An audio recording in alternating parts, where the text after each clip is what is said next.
Hello, my friends. Welcome back to the Gun Show VIP edition. Yes, we are on episode, I don't even know at this point, of the Gun Show in general, and I'm so excited because for those of you tuning in the first time, the reason I get excited is because manufacturing is what a lot of us would deem as an invisible industry. I mean, if you look around you, almost everything has been touched in one way or another, other than maybe humans and what you breathe, by manufacturing. What you're sitting in, what you're driving, what's all around you, what works your phones. I mean, walk into the doctor's office. What's a doctor going to be able to do without engineering and manufacturing? These things are important to me. They're a big part of my passion because I think that when we look at our children and go, my kid's going to so-and-so university to be a doctor, well, my kid's going to so-and-so trade school to be an engineer, each should be equally respected. What would we have? Rocks? Air? I mean, come on, let's think about this. So, with that being said, that's why we're here. So, the Gun Show, if you showed up to see muscles and weapons, I don't have either of those. Sometimes we talk about it, but I don't have either of those. My guests might even have those, but I do not. So, no, I'm sorry, no weapons or guns. I mean, no weapons or muscles. However, please stay. Stick around. You might like the show. I have a couple of really great guests. But before we get to the guests, I also want to thank my sponsors. Firstly, let's thank MTDCNC for being the global media channel that it is. If you're ever interested in manufacturing and you want to learn about it, mtdcnc.com, you will find information on darn near everything that gets made. And my other two sponsors, AMT, we're very excited about IMTS this year. It's coming quick. I know you guys just had a meeting as well about it. I've seen a lot of posts on LinkedIn about it. And my second sponsors are EBITDA Growth Systems.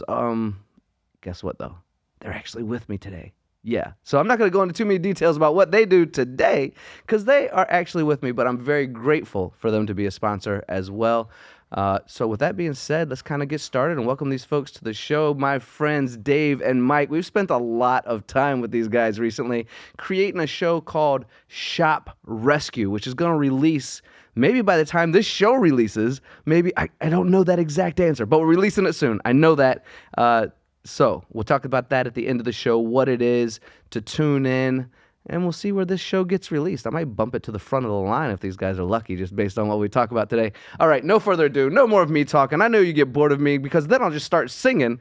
So let's get started with EBITDA Growth Systems. Dave and Mike, let's switch the cameras over to these good-looking guys. Christian, let's take a look at them. There they are. Yes, yes, yes. What's up? So we've spent a lot of time together in Colorado. We spent a lot of time together in Cleveland. We've discussed the opportunities. I fell in love with the idea and the concept of what you guys have put together over the last few years and just wanted to go all out into supporting it in any way that I can. So the reverse side of that and having you guys on the sleeves of our MTD shirts at this point, just honored and grateful for that. But first, what I want to do, and normally on this show, for those of you who are returning listeners, I like to hear the journey of the people. But I know today is very important to figure out what EBITDA Growth Systems is, what they do, and how they can help so many of you out there. So Dave, Mike, who would like to start with the story of EBITDA Growth Systems? And let's focus on what you do to honor this industry and how you're helping so many companies out there. Welcome back to the Gun Show, my friends. This is the VIP edition.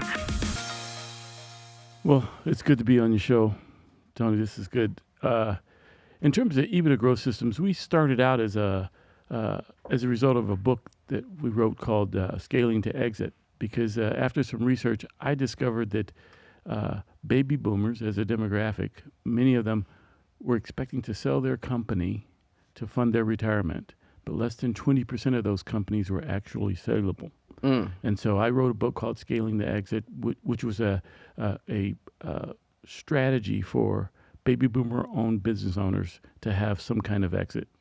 And Dave read the book. We got together. He came on board. He said, "What do we really do?" And I said, "We grow EBITDA." And he said, "Can we call ourselves EBITDA Growth Systems?" And so we rebadged ourselves as EBITDA Growth Systems. Bro, it's more colorful than that. Yeah. Mike's a consultant, and he's kind of BA. And so he's a bit of a badass. So he only works with so many people. So I had a team, and we had some issues, and Mike came highly recommended. And I'm like, I want to talk to Mike. And I gotta get this guy in here. You know, a really good friend of ours, Mike Hirsch, recommended him, and he's like, "I'll have coffee with you to see if you're good enough for my time." And I didn't say those words. No, of course not. But we had coffee because you only want to work with people that you really want to work with, and And dude, that was the day the magic started, bro. And Mike vetted me, and then I invited him into the shop I was running, and I saw how he's working. I read his book, and I don't mean to cut you off, Michael, but Mike is a cut above, and I'm very fortunate to be his business partner. You're a good man. I appreciate that. Look at the respect you two have for each other. I tell you, it's genuine. What I want to do to initially launch this podcast with you guys is I really want to. You and we've all spent time together. I understand what you guys do. We went into priest manufacturing. We know what's happening, and I've seen you firsthand with your magic. I'm currently working on a sales pitch video for you guys that's going to release soon as well. So I've studied that I know all of it, but I want the audience to know what I know. And I really want someone who's listening to this podcast to listen to you guys and go, holy crap, I do need them, or at least now I know what they do, and maybe the shop down the street I know could use them. How are you helping these folks, and what are you doing in order to take a shop that's not saleable, as you say, Mike, and turn it into something sellable? How are you able to do that?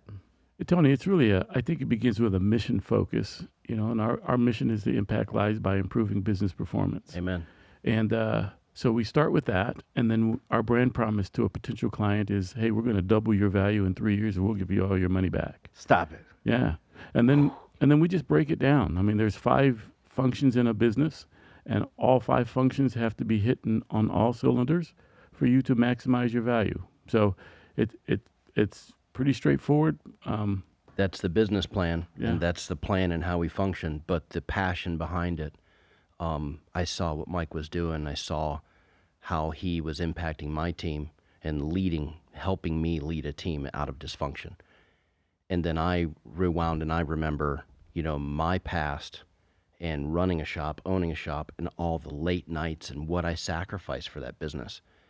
And as I get more and more gray hair, the more I want to pass on to other people. And I had this huge passion. Mike's like, why don't you join me? I'm like, dude, I got this cushy corporate job. Do I want to do this? And I'm like, you know what? You only live once. Let's do it. And it's like, and he's like, I was like, hey, Mike, I'm ready to go. And he's like, holy crap. You okay? All right, let's do this. Let's and it's do just, this. Yeah. that's just how it happened. So, And as a result, the work that I was doing was for companies, software companies, defense contractors. I mean, I was pretty spread out. And Dave said, hey, my background is manufacturing, and I think that industry is large enough for us to make money, but small enough for us to have an impact. And so we made that declaration at that time. We're only going to focus on manufacturing. And it's been wonderful. I assumed a lot of people in the industry had the same struggles I did when I started my shop, and I ran it for 16 years before I sold it. I assumed those people had the same pain, the same sacrifices, the same, how do I gather cash? How do I start from nothing and then growing it into something? Because that's not easy, man. It's painful. And, man, if I can shortcut some of that pain to where they didn't have to go through what I went through, then my purpose in life is about others. It's not about me. So you take that and you mix it with Mike's knowledge and background and research, and here we are.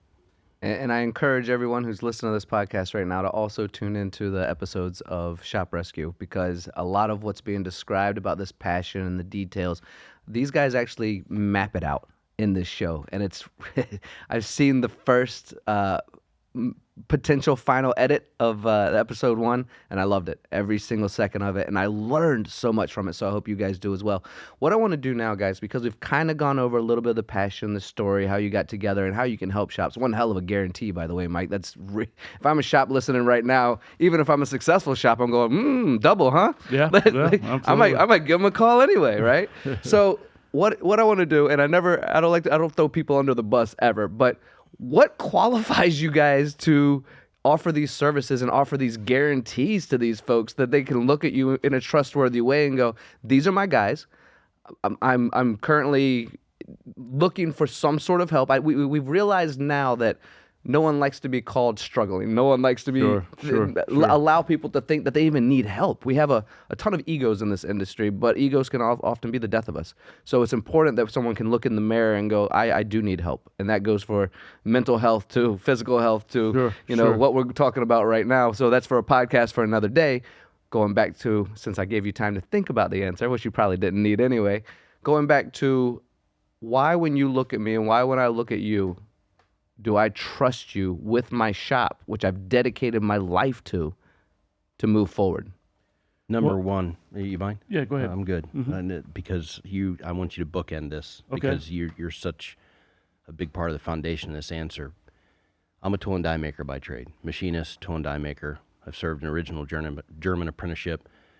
I paid my dues before I sang the blues. I thought I could do it better than my boss. I started a business, and I started another one. I started another division of that business, another division of that business, and then I failed a couple times, got my butt just handed to me. And I thought I could outwork bad pricing. I thought I could outwork being cheap. I thought I could outwork not knowing finance enough, but knowing the trade really well. I could make anything. I mean, 5-axis milling, Swiss machining, 5, 6, 7-axis grinding, wire EDM, and I was in the orthopedic industry for 30 years. It's my whole background. Had the shop, had a successful exit in 2010.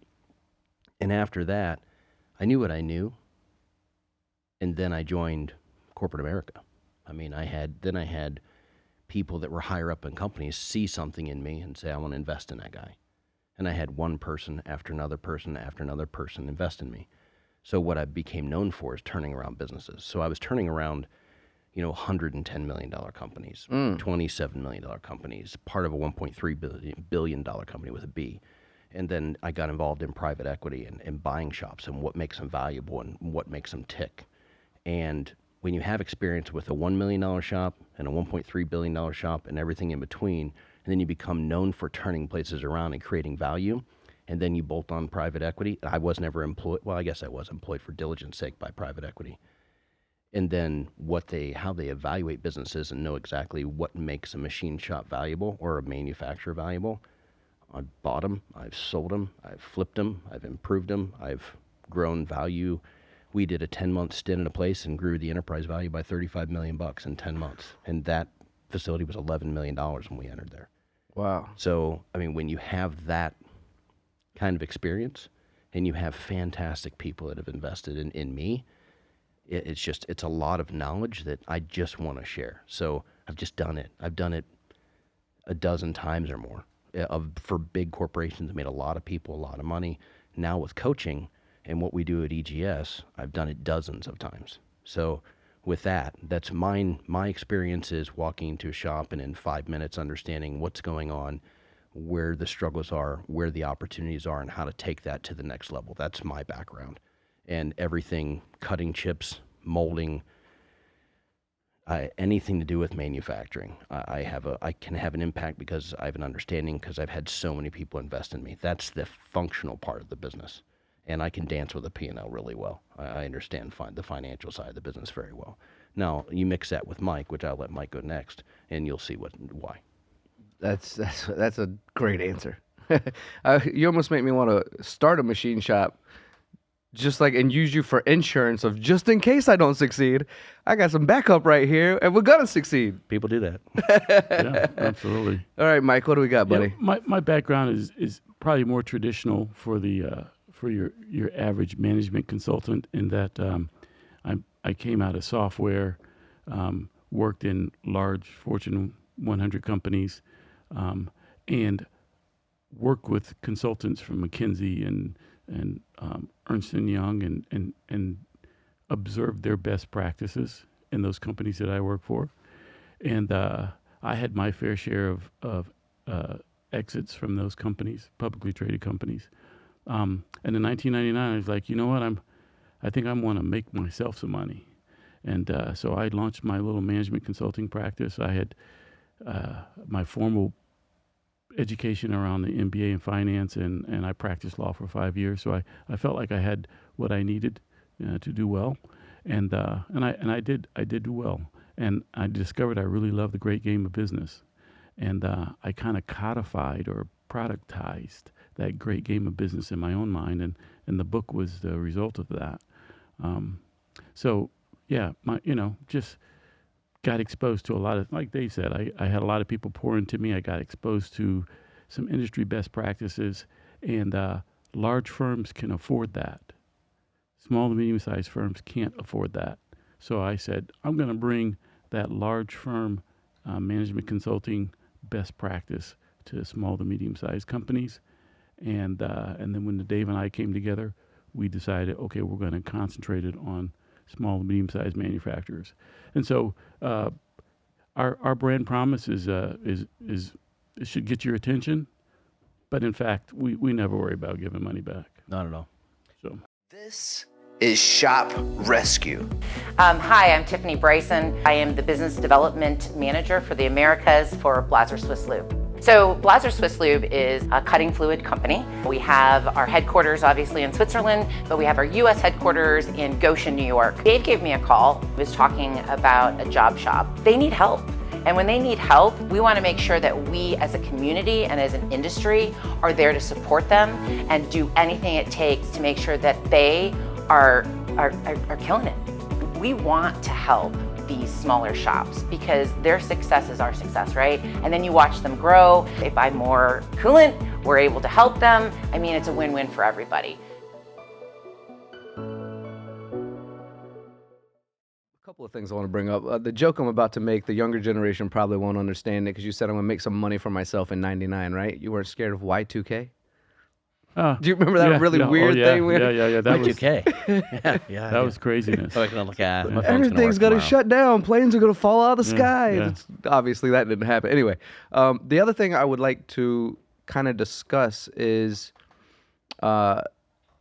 without saying any names, because I'm not sure that you're allowed to, I want to hear maybe your favorite turnaround story currently with EBITDA, because I think that connects with an audience and allows them to go, okay, well, I'm going through that as well. I'm going through that as well. And I can see that light at the end of the tunnel based on how this conversation's going.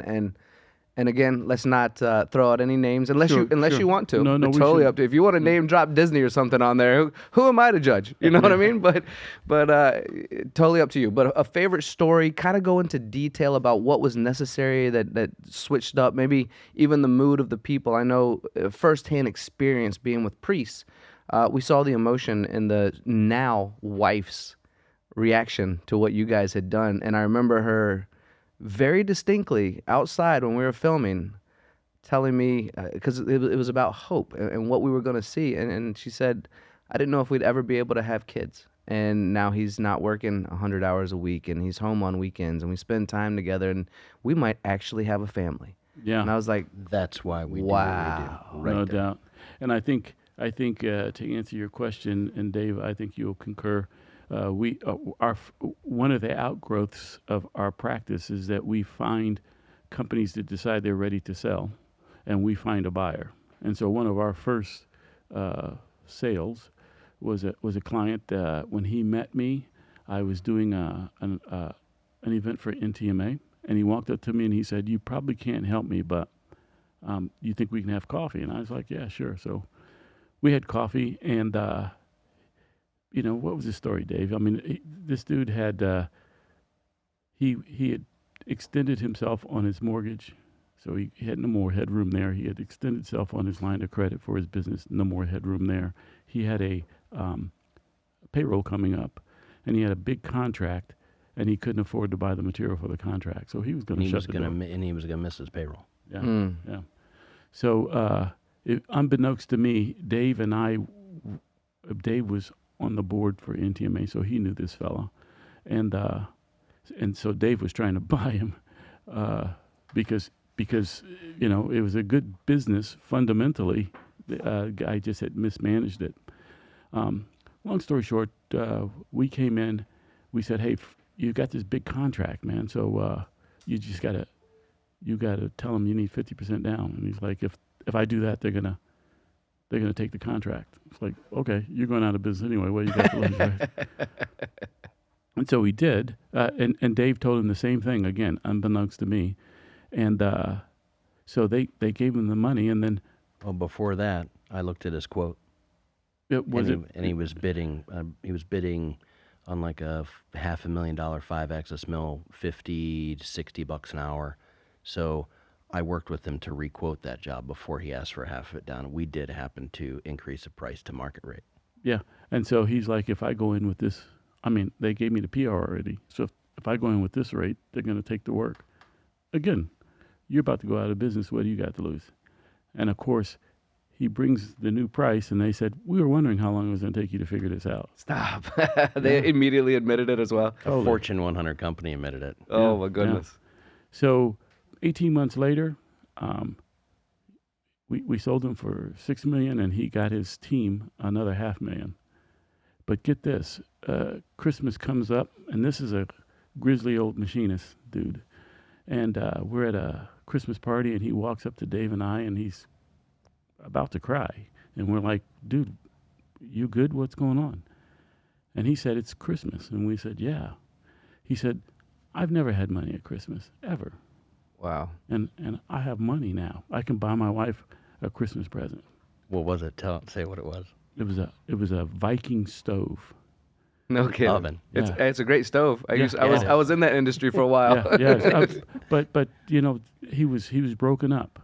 And that's when I said, hey, Dave, you know our mission statement of impacting lives by improving performance?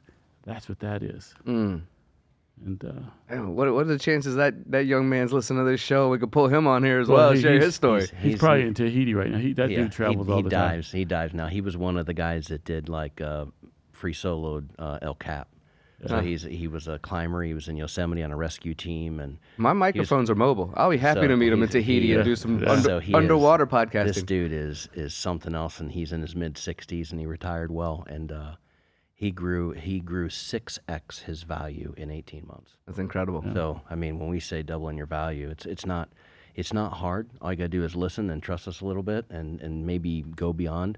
But when you know what the market's doing, it's not hard to advise people. That's one of my favorite stories, but my favorite story is Nick and Tanner, man. Is it really? Yeah, because I look at Nick and I see me in 1994. That's exactly how I was, man. I mean, I had kids, and my kids were like, who's that guy that stops by once a week, right? But I mean, I lived that life to where I wasn't home, and I worked 90 hours a week. And my wife reminds me, I worked over 90 hours a week for 9 years straight. I had a trucking company that was shipping parts. I had a welding company building parts to ship. I had a machine shop that was making parts, just getting into orthopedics. I also had a landscaping company. I didn't have money when I started, so I started mowing grass. I had a landscaping company mowing just shy of 1,500 acres a week. And I had all these businesses going in my early 30s and just working. And at the end of the day, I was like, what am I doing this for? And I was watching my kids grow up kind of from a distance. And I'm like, this isn't how life's meant to be. And there was a day, my daughter, I think she was less than 5, she was 2 or 3, and she looked at my wife and said, hey, are we going back to our house, or are we going to stay at Daddy's? I was at the shop. Wow. And I think I had 5 divisions of one big company at that point, and I sold everything but one inside of like 6 months from there. And I was like, I'm done with this. This isn't the right way to run a business. I'm not doing it right. More doesn't mean better. More hours doesn't mean better. Working hard isn't the key. Working hard is a key, but you got to work smart and work hard at the same time, or working hard's worthless. And when I saw Nick, I was like, you're doing exactly what I did. Let me teach you something. Mm-hmm. And we met Nick when he had an office, and he had this little side room. It was like an alcove, kind of like the kitchen over here, right? You just kind of step. So we're standing outside this alcove, and he said, step into my office, and he sidestepped one step, and he says, okay, you're in my office now. Seriously, there was no wall, no nothing. And he's like, okay, we're in my office, we can talk. And I'm like, this is hilarious. Just him and one guy. And I said, and Mike and I were like, you're too small. If we charge you our rate for this, what's going to happen is you're not going to have enough cash to pay yourself, and we can't do that to you. So just stay in touch, call me every once in a while. And about a year ago, about 2 months before we talked, he says, I'm ready. I'm bringing my brother down. I think we're ready. And he was about 4 or 5 times the size that he was. And they sit down, and, those guys, I'm stoked. I think we can do this. We can do this. It's okay. I can work a little extra. We can find a way to pay this. And I'm like, okay. So we did what we could on price to help him out. And I'm like, you got a dog? He's like, yeah. I said, does he bite you? Like, when you come in, does he know who you are? Yeah, he knows who I am. I said, okay. I said, so how's your relationship? We aren't talking about business. How's your relationship? Elaine is his wife. It's kind of rough. We fight a lot. Well, what about the shop? All the time. And I'm like flashing back to like, I know exactly how that feels. So I didn't know how much I was missing. And I saw this kid, and he didn't know how much he was missing. The life and experiences with family and being able to go do stuff is something so valuable. And we don't know. We miss it. Time is the one thing we can never get back. And it's probably the most valuable asset we have. So I'm looking at this guy. He's working with his brother, and I'm looking at his wife, and I'm like, we got to do something here. And I asked him the other day, it's like, when's the last time you ran a machine? He's like, man, I don't know. It's like, how's sales going? He said, man, we're full. I'm like, yes. Mm-hmm. So not only is his pricing right, his process is right, he's flowing through like 4x what he was able to flow through the shop before, and he's full of work, Tony. Yeah. We're going to slide into the shop rescue thing in just a minute because I do want to talk about, and that's a great segue. I didn't know that was one of your favorite stories or your favorite story, but it makes for a great segue into the shop. But what I want to do first before we get to that, and we'll get into shop rescue in just a minute, is Mike, last time you and I, and a quick shout out to both the Priest brothers and everyone that just went to Paris, by the way. That's right. So that's cool. They got to take a vacation, and the shop still ran. So throw that little tidbit in there. Mike, you and I were hanging out in Colorado the last time, and I believe it was the end of November. And you gave me a stat, which I thought was fascinating because earlier you mentioned, the big companies have the money, the small and medium-sized shops, we had to figure out how to help them, right? Something about 50% of the workforce is on the big side and 50% of the workforce is... What's that stat? It's a crazy stat. Yeah, well, it stuck out to me, but obviously not enough to memorize the whole thing, which is why I have you in my life. Sure, yeah. This is U.S. Department of Commerce information, but it's 99.7% of companies employ less than 500 employees. 99.7. 0.3 of 1%, so 1/3 of 1% of companies employ more than 500 employees. 1/2 of the U.S. workforce is in the 99.7, and the other half is in the 0.3.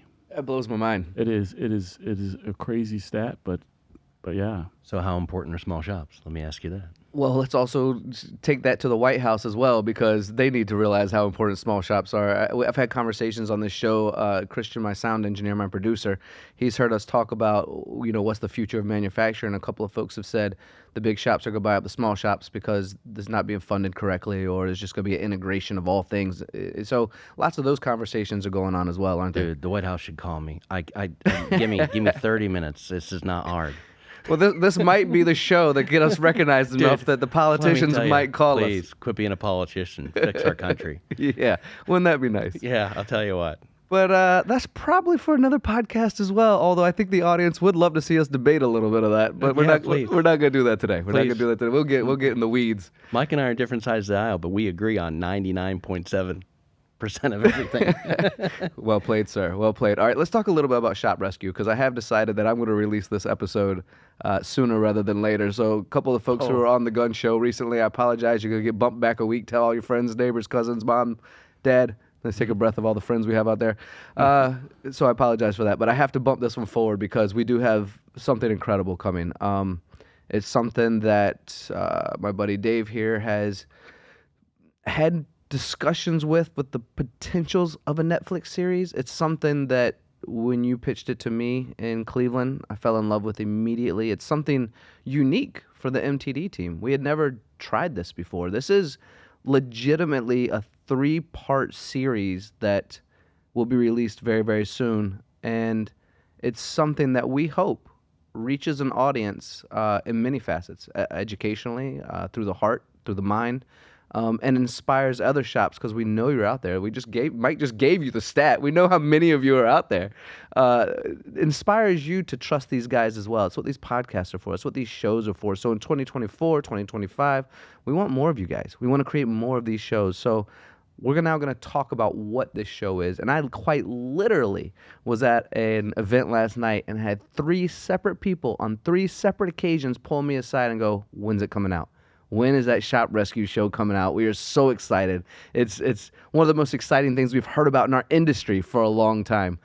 So let's talk about it. What did you and I talk about, Dave, in Cleveland? And then Mike, I'm going to have you pick up because I think it's a personally fun story, and it is in episode 1 where you're like, Dave, this isn't going to work. We can't do it with the Priest Brothers. I don't believe in this shop just yet. I mean, obviously not the exact words, but there was conversation about that, which we do present in episode 1 as well. Yeah. So Shop Rescue, how did this come together?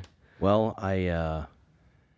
Mike and I talk about marketing, and we talk about when you're a consultant, people look at you like you sell snake oil. They just do. Don't say that when I'm drinking my tea, man. I'm going to spit it all over the microphone. They're like, okay, how do we believe you? Everyone's a consultant. I'm a consultant. I'm laying on the couch. I can tell you exactly how to do that. It's like, hey, George Costanza, calm it down, right? So it's like, okay, the only way I know how to tell people what we do and why they should give us credibility is to show them. So I'm like, I go to Mike and I'm like, remember that show Bar Rescue? Yeah, I said, dude, I want to do something like that, but for machine shops. No one's ever done this. He looked at me like, dude, did you smoke something in Colorado today? What's going on? Just breathe the air sometimes? He did. He warmed up to it, but I love Mike because he challenges my conviction. He looks at me and he looks at every facet. We were just sitting on thank you for bringing us down this beautiful area. We're sitting on the bench a couple blocks down, just kind of talking about strategy and what's going on with marketing. And I'm like, our marketing has to be, we have to prove to people that, yes, it makes a difference. We're changing lives, impacting lives, or improving business performance. I don't care about the money. It's not about the money. It's about the task. It's about the mission. And the mission means nothing unless you have social proof. People have to see it. They have to see what's happening. So I'm like, okay, let's just take a shop that I know is hurting really bad and let's fix it in 6 months. And then I was like, this Tony Gunn guy, I like him. I say he's lots of energy. He's positive. He's always jumping around. He's funny, and so I literally just found your information. I think I sent you a message on LinkedIn. Yeah. And I call you. I find a library, and I was in Huntington, Indiana, and I'm in this little closet in there and having a Zoom call. And you just got back from Bali or whatever. Your hair is all over the place, and you're like, yeah, man, yeah. And it's like I said, I'm just gonna pour my heart and soul out this guy, and I'm gonna show him who I am and what this is and what we do, in hopes that something will come of this. And then it's like, hey, we're both going to whatever the show was in Cleveland, and we're sitting down, and I said, let me share this with you. And you're like, this is real. And the thing I love about you and MTDCNC is you're like, okay, commercials and videos and education is paramount, and we need that. But how do we impact other human beings for good? And when you wake up in the morning and you have a job and you're impacting other human beings for good, and you're making a difference in their life to where when you go to bed, they're going to bed a little bit earlier, they're taking a little bit more time, they're buying something for their employees, their bonuses are a little bit bigger, whatever it is, you're helping them make a difference. And in that ball of passion was like, okay, this is what I think we can do. And, forget the flyers and this and that and all the magazines. Forget all that stuff. Let's just go with a good, reputable company that has really good video with a great personality that I dig. Because we have to get along, right? And because if we can't have fun, why work so hard? That sure makes it easier, doesn't it? Yeah, it sure does. and I was just like, let's see if we can get this. So once Mike was like, okay, you go give it a shot. I'll totally support it. And he asked all the questions, challenged my conviction, and he said, go. And then I met with you, and you're like, I like it. And then I had to sell him, this is what it's going to cost, but I think we can cover this and we can do this, and we just made it happen. So hopefully that answers. That's a lot to say. No, it's but perfect. That's where it came from. Yeah, and I think I owe you some money for all those compliments at this point, but please do go on. No. So Mike, we're gonna after you answer this one, we're gonna kind of slide into some of these games. We actually have 3 games today for everyone who's listening and or watching. So 3 games today. Everyone loves the games. It's a fun thing to do. Dave emailed me just to give you a heads up since I don't think you got one.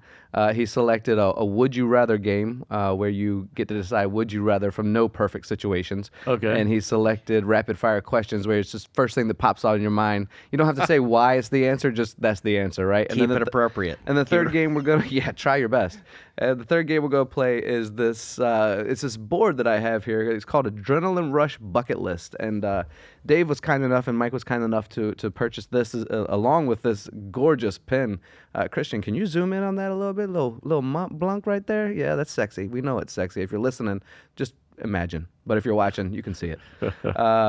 So you want a good videographer? Let him sign his name on something. Let's go. That's right. That's right. So we're going to slide into these games in just a minute. I obviously want to get your side of the story where we were both pumped about this and hear yours as well.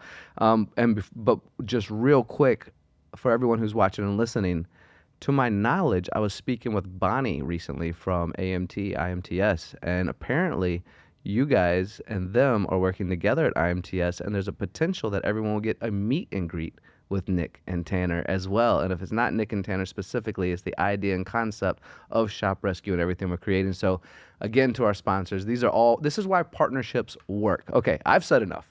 Mike, your perspective of when this was pitched to you and how it started with Priest. Well, first of all, the economics didn't work for me. I mean, the company was too small.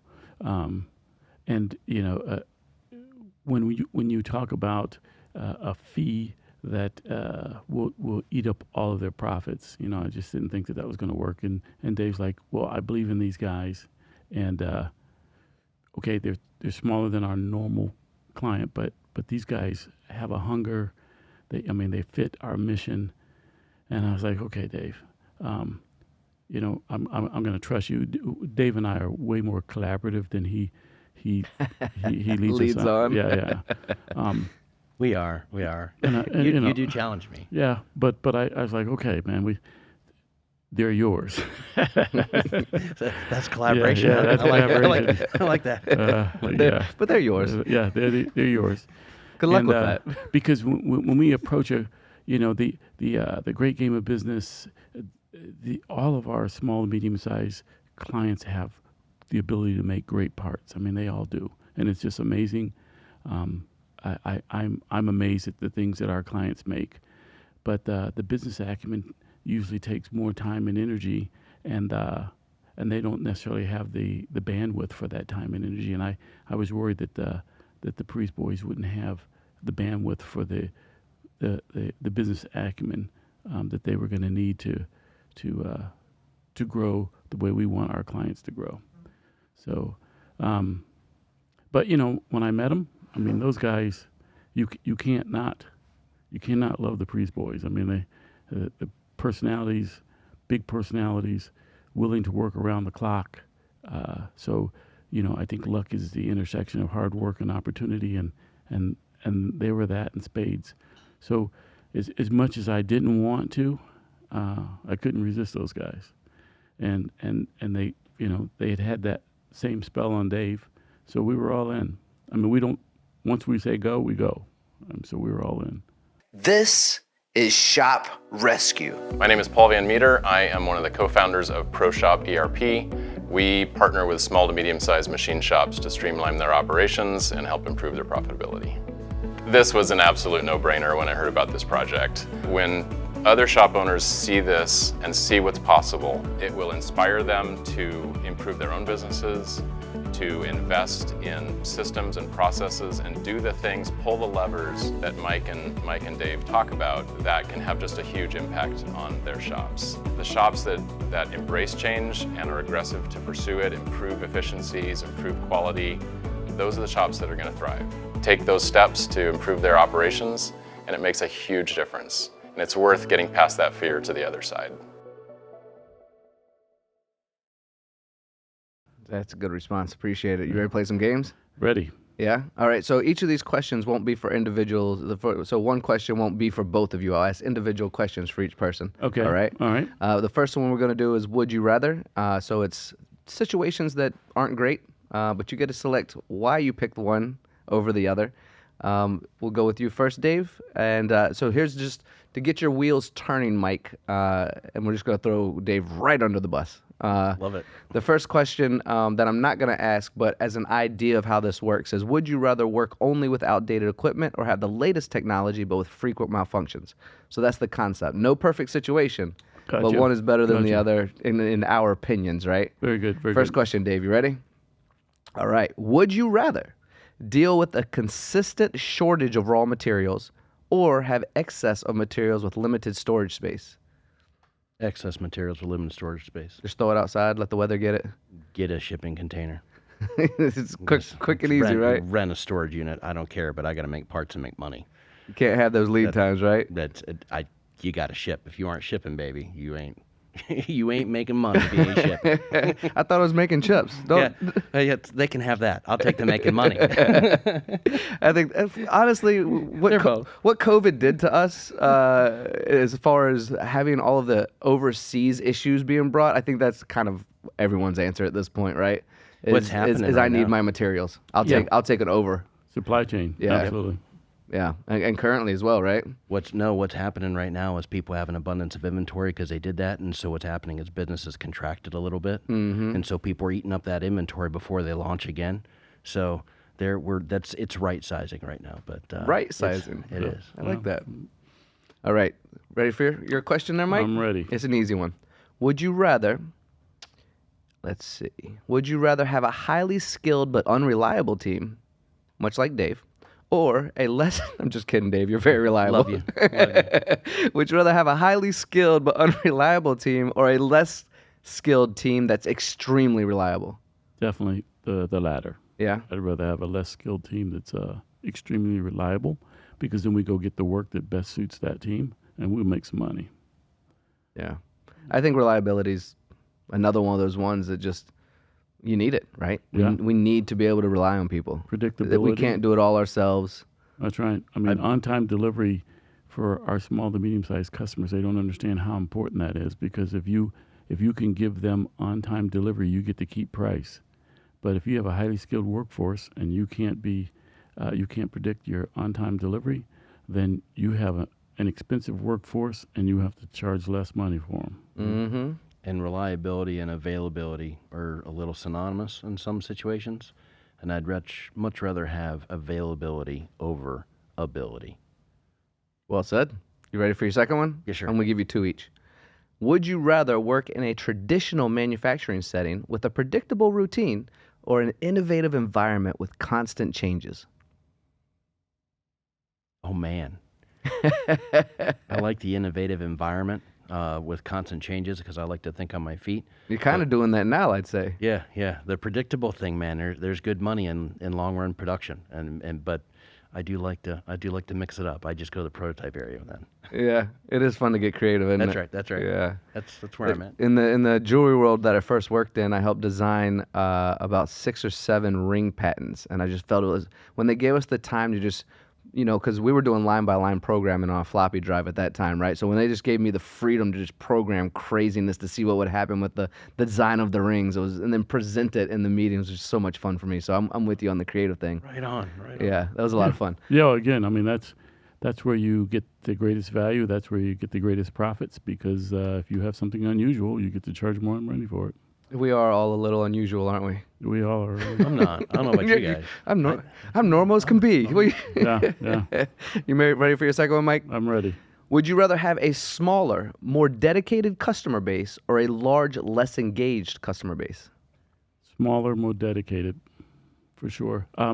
Ideally, they are viable, sustainable companies, right? I mean, so I need to make that an important piece of that answer. If they're, not viable, then I need more of them. But if they're good, strong, viable companies, absolutely the smaller one. That's a good answer. And I think I agree with all these answers so far. Well, for the audience listening, if you have your own opinion, please leave it in the comments. We'd love to hear it. But that's why we play these games and ask these questions, is to create debates about what you'd rather have. All right, you ready for a couple rapid fire questions? Sure. Who wants to go first?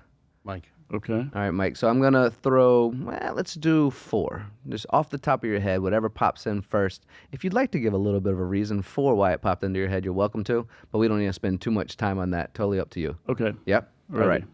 A historical figure you'd hire for your team. Martin Luther King. Ooh, buddy, I kind of want you to go into details on that, but we're not gonna. That's a great answer. And we're in February right now, so great month to talk about it. Yep. All right. The one tool that you cannot live without. Probably a computer. I think a lot of phones, right? Phones are computers these days as well. Yeah. Your dream, it says manufacturing, but your dream project. My dream project. We had an idea of making an aircraft carrier. We called it the Aspen Project, where we were going to just buy up small, medium-sized manufacturers, overlay the EGS approach, and increase the value and sell it. And we didn't get a chance to do that because our clients really take so much of our time and energy. But I'd like to do that at some point. That does sound good. Is that your retirement plan? Nah. My retirement plan is a 50-foot trawler in the water somewhere. We've talked about this. That's right. In the Midwest, I believe, on one of the Great Lakes. Totally. Yeah, it's a good end. All right, last one for you. You ready? Yeah. Most memorable factory tour. Probably in Denver. There was a company that made parts for NASCAR. They had how many DMG Morris? As far as the eye could see, it was unbelievable. Like a Hall of Mirrors. Yeah, and maybe 10% of them were running, but yeah, that was probably the most memorable. I'd never seen that many of machines in one place. Memorable for two reasons: a bunch of machines and a bunch not running. Yeah. I mean, the business side of me said this is not sustainable, but it was still impressive. Yeah. Real quick from my side, I went into a place in Vietnam for Samsung that had, they have 15,000 robo drills. Wow. And it really did feel like a Hall of Mirrors as far as you could see. Wow. And floors on floors of it. I think there was 70,000 employees, had their own babysitting area, had their own doctor's office. I mean, everything was right there. You got to be kidding me. It was fascinating. It was really cool. All right, Dave, you ready for yours? Sure. A book every manufacturer should read. 10 times is easier than 2 times. That is a great book. I remember you recommended that to me as well. And for everyone listening and or watching, I recommend it also. Yeah, great book. All right. If you could manufacture one thing from a sci-fi movie, what would it be? Oh man, I'm not a sci-fi guy, but it'd have to be some turbo warp speed engine. And would it work? If we made it here, of course. All right. The future of manufacturing in one word. Strong. I like that. I sure hope that's right. Your strength. Sure hope that's right. One myth about manufacturing you want to bust. You don't have to be a super crazy, smart, 5-degree person to get into manufacturing. You can walk out of high school, you can get a job, and you can make 6 figures. If you work hard, you can make 6 figures and really make some good headway by the time your buddies are out of college. I mean, that's what I think. Get into trades, man. I sure hope this podcast reaches the middle schools and high schools at some point, even though we did cuss at the beginning of the show. So we'll bleep that out for the kids. My But bad. no, Is that me? I say it. No, I say it all the time too. No, it's okay. But I do hope it reaches. I mean, they're cussing already anyway. Yeah, right? and yeah, no doubt. Came from the shop. I'm sorry. And the corollary to that is if you're a small and medium-sized manufacturer, you should be printing money. There you go. Yeah, you should. Yeah. Absolutely. All right, last game. We have a few minutes left before we do our toast at the end of the show. You guys have chosen bourbon today, a great selection. Oh, yeah. One of my favorites. I'm really a Scotch guy, and then a tequila guy, and then a bourbon guy, but I know you guys are bourbon guys because last time we were in Colorado, you offered me a taste of something really delicious. What was that? Do you remember? It was that bourbon that you had. It was Woodford. We had Okay, Woodford. one of the Woodfords, yeah. It was nice. Was it Woodford or was it Angel's Envy? I busted out the Woodford for Tony. It Regardless- was one I got at their distillery. Yeah, it was good. All right, so we've never played this game before, but like I said at the beginning of the show, Adrenaline Rush bucket list. So Dave and Mike were kind enough to offer me a gift to say thank you for everything we were doing with MTD on this show and all the effort that we put in and time. And let me just say we're equally as excited as you guys are. My editing team, and I know we got to talk about this, is like, let's do this. Are we ready? Let's do this. You know, they're pumped. When are more shows coming? So we're all hoping that this does what we believe and dream that it can do. I just kind of made this game up on the drive here, so no real rules to it. Really? Yeah, sounds about right, like my lifestyle, doesn't it? But you gave this to me because I am an adventurist, and I have done, I don't know, 50% of the things on here. So for the audience watching, I would love for you to leave in the comments some of the adventures you've been on. So some of the ideas here: speedboating, deep sea diving, cliff jumping, caving, wingsuit base jumping, ice hole plunging, zip lining, wing walking. I'm not going to read them all, but there's a bunch on here. So I wanted to take this opportunity, because I do love adventure, to kind of take a minute or two to share an adventure that you guys have been on, and I'll share one of my own as well. Mike, let's start with you. An adventure that you've been on in your life that might be considered an adrenaline rush? I've had the good fortune of a lot of adventures, but last summer I took a group of guys over to Munich. We went to the Oktoberfest, and then we went and well, you can actually do this. We went and rented a BMW M8 competition. It's a 200-mile-per-hour car, and we rented a Mercedes-Benz van, and we took it over onto the Autobahn, and two of us at a time ran it up to 170 miles an hour, which was, I think, 280 kilometers or something like that. Mm-hmm. But just back and forth, man, to 170, 180 miles an hour on the Autobahn. That was a lot of fun. You know, I'm one of those stupid people, as you might recognize by now, and did something similar to that in the snow while filming it in Germany as well, on the Autobahn. Yeah, we didn't have any snow. Yeah, man. I was like, I got to show everybody this. Held my phone right by the RPM there. How fast I was going, and the snow was coming down. Looked like, if you ever watch sci-fi, which you don't apparently, Dave, but it looks like you're going through space. Hyperspace, yeah. Yeah. So, yeah, that's crazy. So I'm with you. I think you were going a little bit faster, but I definitely hit probably 120, 130, 140, somewhere around there. Yeah. All right, Dave, you got an adventure story for me? Well, when I was young and I wasn't very smart, I had a motorcycle that was pretty quick, and I actually got to 200 mile an hour once, and that was absolutely awesome. And shortly thereafter, because it wasn't fast enough, I sold the bike because I was like, I'm going to kill myself. But on 469 in Indiana with an awesome motorcycle. It was a lot of fun. Yeah, I can also empathize with that feeling. Yep. Although I've never owned a bike, because I know I would kill myself, much like yourself. All my buddies did.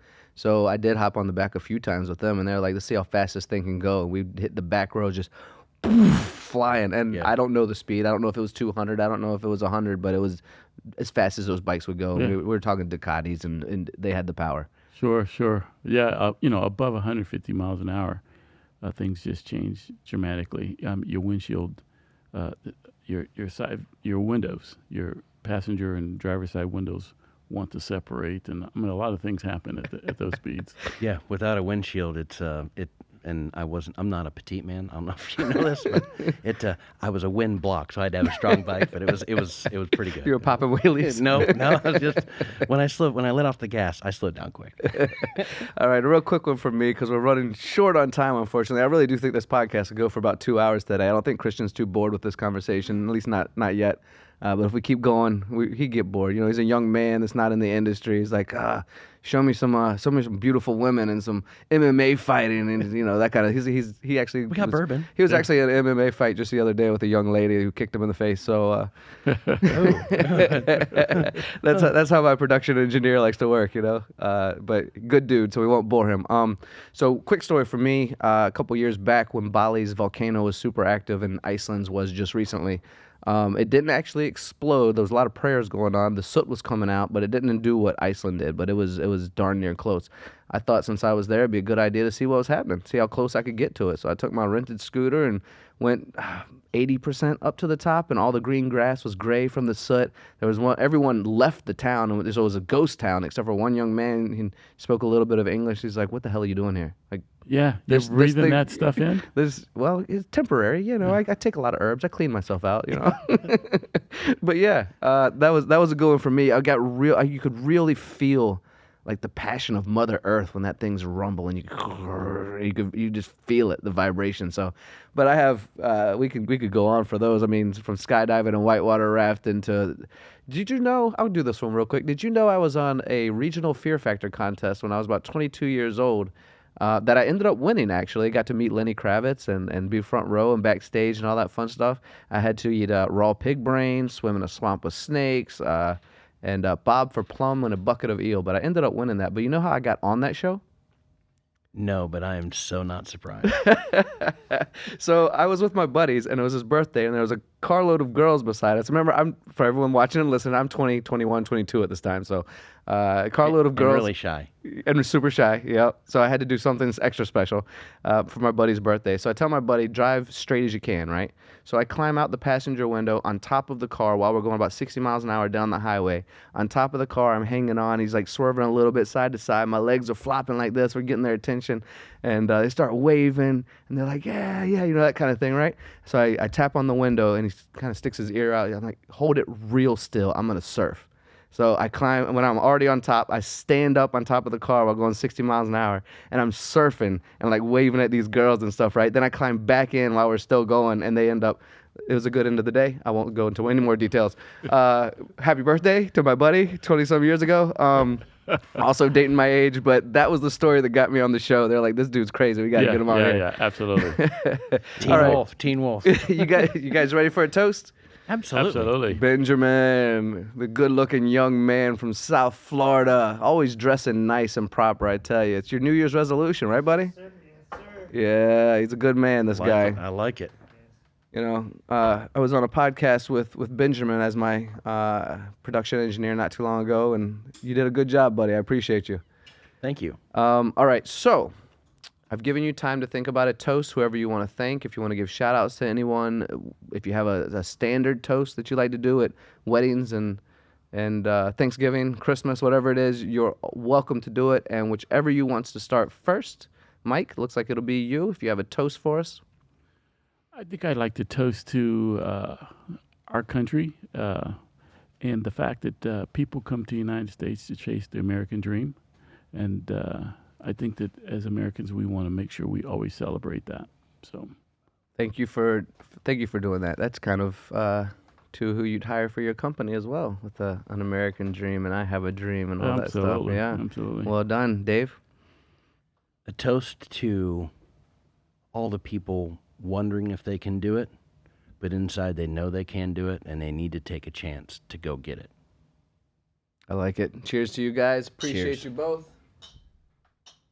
Nice taste of bourbon. Christian, thank you for everything you do as well. For everyone watching and listening right now, we absolutely appreciate you. As Dave said earlier about time, potentially the most valuable commodity that any of us have, and we cannot get it back. So I hope we've given you enough value for your time today. Thank you for watching the show. You can find us on YouTube, Spotify, Apple, Google, the MTD website, and LinkedIn. We hope to see you all again soon. Appreciate you. So my name is Mike Watkins. I'm one of the principals at EBITDA Growth Systems, My name is David Kapkovitz, where our mission is to impact lives through improving business performance. where our brand promise is we'll double the valuation of your company in 3 years. We have a coaching offering where many small and medium-sized businesses engage us. We focus on training, specifically management and leadership development training, because managers are central to employee engagement and employee efficiency, which leads to productivity and ultimately profits and our brand promise. Where we go through the 5 plans. The plans around marketing, sales, finance, operations, and management. Where we come out to your facility and we spend a day with you. We get to know you, get to know your team, get to know your shop, because every shop's unique. To where we can coach you and lean on our 200 years of experience as a team to help you get to your next step in business. We also provide management and leadership development training. And management and leadership development training is so important from an employee efficiency standpoint, from an employee engagement standpoint, which leads to productivity and ultimately profits. And in many instances, we have states that are willing to reimburse our clients for those expenses. This is where we meet, have 2-hour calls a month where we talk about these 5 plans. We set in stone a plan for the year and we march along the plan beside you and give you the best advice that we can to make sure that you're successful. We have a fractional accounting offering because we find so many small to medium-sized manufacturers don't necessarily have that skill set in-house. And it's really important for us to meet our brand promise that we have timely and accurate financial statements. And so we have the ability to come alongside our clients and provide that service. We also have a matchmaking service. It's different than a brokering service because we aren't bringing a whole bunch of buyers in. We have a very unique group of people that we have a relationship with that are looking to buy our clients because they know that our clients have all of their ducks in a row, their financials in a row, their operations plan in a row, their business plan in a row. So because of that, we're able to bring the best buyers to your table. Therefore, we help you do the diligence and make sure your data room is set to where when it's time for you to exit and you want to exit, we're ready to bring the market to you. We also do valuations, and we help you get a good valuation so you understand the number that's realistic to where you know if you want to lean into a matchmaking service. When we asked a small to medium-sized business owner, what's next? What's the exit plan? Oftentimes they don't have an answer, or if they do have an answer, it's not well thought out. So we provide succession planning services, and the end product for our succession planning services is a succession agreement that can become part of your operating agreement, be given to an attorney for estate planning and so forth. So a very comprehensive offering for succession planning. We have 5 primary offerings: coaching, training, fractional accounting, succession planning, and matchmaking and valuation.